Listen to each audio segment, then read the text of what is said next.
guys, how are you? My name is Skipper, welcome back to another video, and today we're going to be doing our season predictions. I'm going to be doing the ladder, the Brownlow, the Rising Star, the Coleman, and even some finals predictions from the ladder that I've created. So without further ado, let's get into it.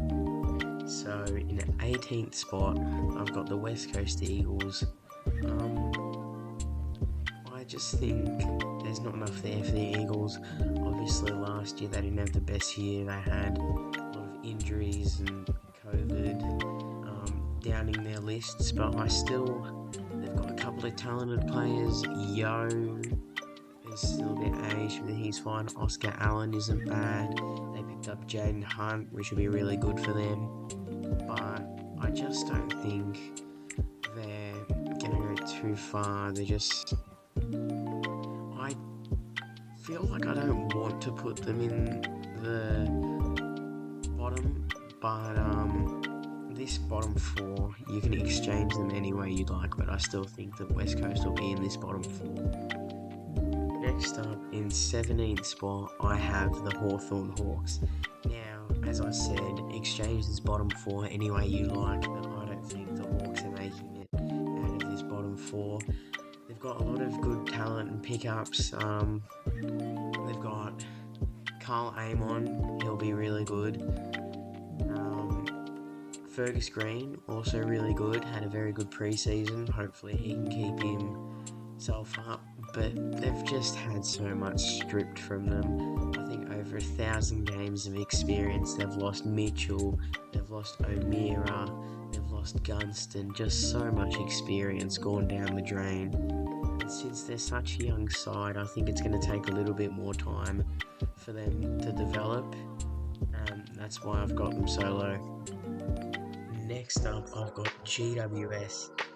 Now, they are a young side, fairly anyway, and I think that they are going to do better than, not as better than they usually would, but better than like the other two teams under them.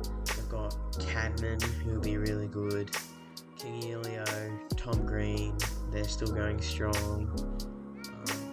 Just so many good players, and I think that's going to save them from bottom two. At 14th, I have North Melbourne. I don't think Clarko is going to be their saving race. They're not going to be they're not going to be out of the bottom four just yet. They're not going to make the spoon, but they're not quite there. Harry Sheasel, I reckon he's a contender for the Rising Star. He's going to be very, very good. He's Rising Star potential. They've just got so many good people. They have Griffin Logue as well and Darcy Tucker. They've got these people coming in. Just getting all of these people. Liam Shields as well. These players will all be really good. And overall, I think North Melbourne are going to improve. And they are going to climb up the ladder a bit this year. At 14th, I have the Essendon Bombers. Getting out of the bottom four, but just a hit or miss club. One year they can make finals, one year they can't. They're just too inconsistent for me to place them anywhere else. I might just start as time. Sam Draper, he's also really good. Zach Merritt, captain, fantastic, and Peter Wright. He's just forward line as well, big 2 meter. They're just too inconsistent for me, and this is why I have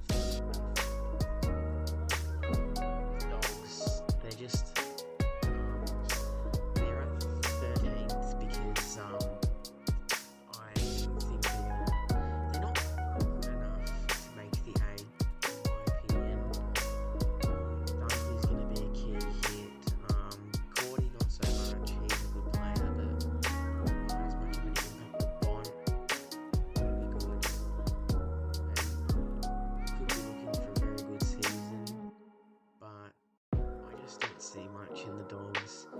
They're not finals material in my opinion.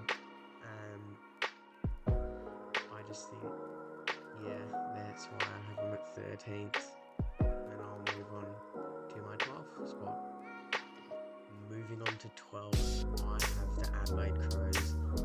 I think the Crows maybe sneak up the ladder a bit, surprise everyone.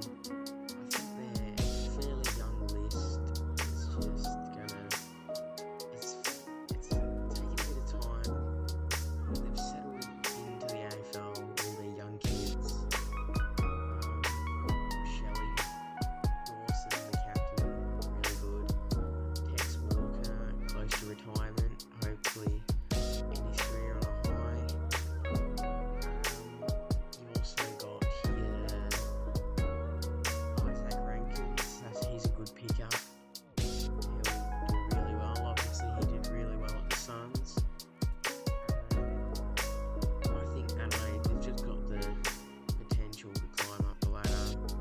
I really do see them in the middle of the ladder. Moving on to the Saints at 11th, it's just a similar case with Essendon. Too inconsistent to be sure where to put them. I think they're going to be better. Yeah, they've just got a lot of Windenhager, had a good little first season. Max King will come back, he might kick a few goals if he's accurate enough. They've just got an overall okay list. That's the word that I'm using to describe what I predict the Saints season's going to be. It's just going to be okay.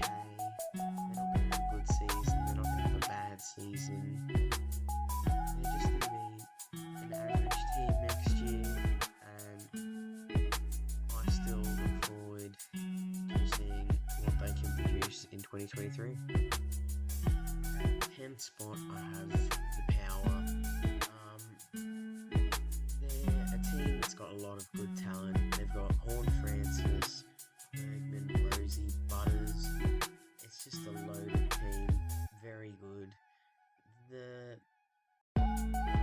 This 10th, 9 and 10th, and the 8 to 12 is these teams where they can make finals, but it's like a 50-50 chance. But Port Adelaide have got really good talent.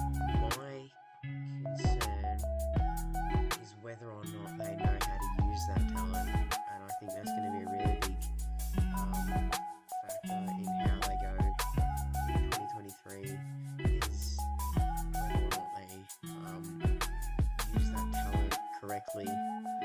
But if they do use it right, they probably could make the 8.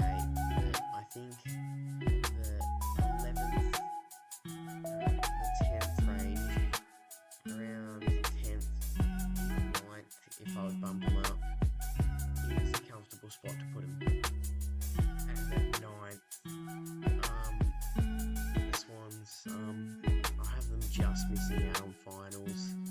Not by much, maybe by percentage, but I reckon the premiership might take a bit of a toll on them.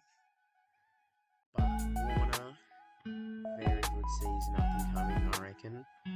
Top 5 in the Brownlow, in my opinion. He's just going to be very good. You've also got the McCartan brothers, fantastic. And they've got a lot of great players in there. But I just think they just miss out, unluckily, but not by much. And now, let's get top 8. And your eyes definitely do not deceive you. At 8th spot, I have the Gold Coast Suns. I think they're good enough. And some other people think they're good enough. Some people might put them outside of their 8.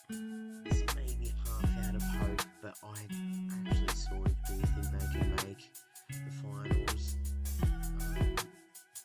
Noah Anderson, fantastic. Took Miller, fantastic. Ben King, fantastic. They've just got some of these players that are so good, and you've got a lot of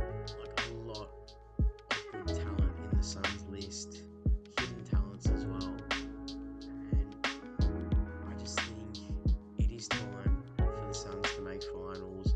That's why they're in my 8. Next up in 7th, I've got the Collingwood Football Club. I think they'll make it their 8th, 7th spot. They've got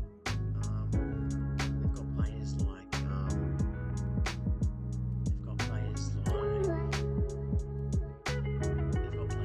Dacos, Josh Dacos, the Dacos brothers, especially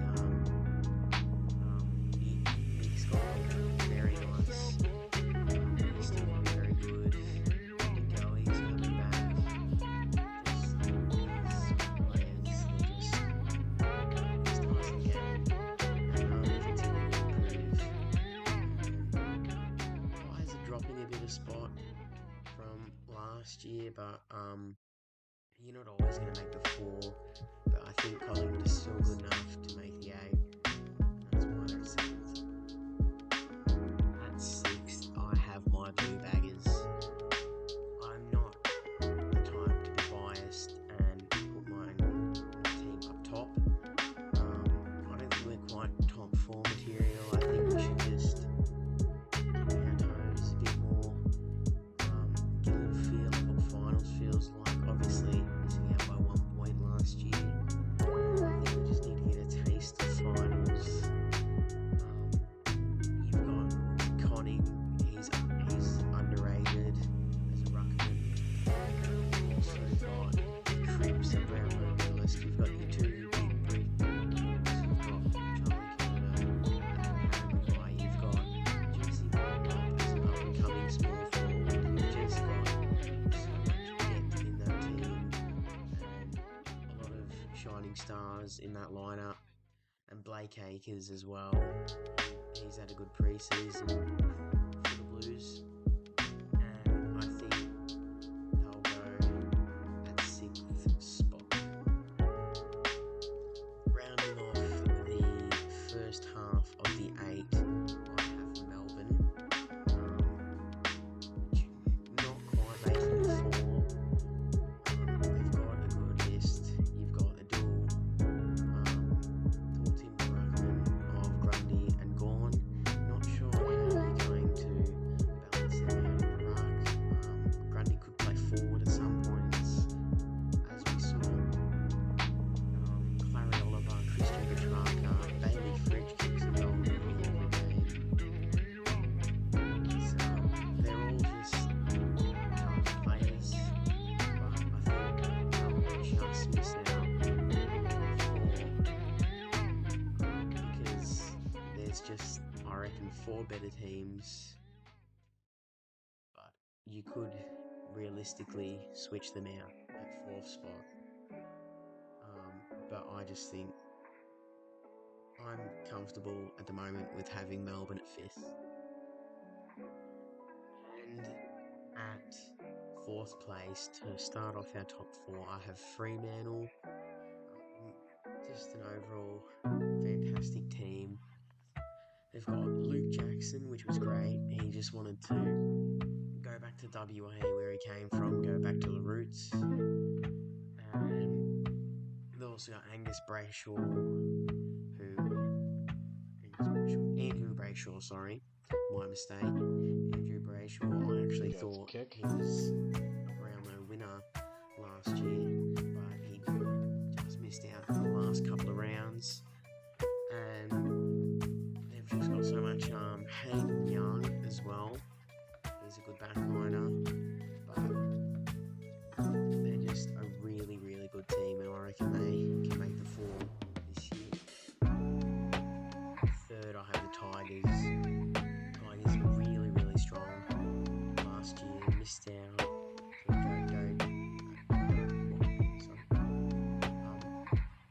Joe Daniher kick with like a minute to go and an arc mistake, supposedly. But great list.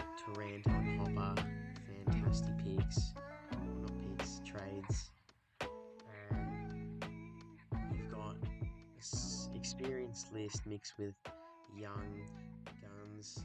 I think you've got Tyler Sonzi. He's going to be a really good young talent. They've just got a lot of good players, and I think they're going to be absolutely amazing in 2023. At second, I have the Geelong Cats. They could make the minor premiership. I just don't think it could be realistic that they go back to back, but I just don't think they will. They definitely will make the four, in my opinion, but they won't get the minor premiership. There's one other team, which you'll see in a second, that will clinch the minor premiership, in my opinion. But Geelong, Sam De Koning, young, great backliner. You've also got Hawkins, Cameron, your two big forwards. Stengel, good small forward as well. Max Holmes, also going to be very good. Brad Close.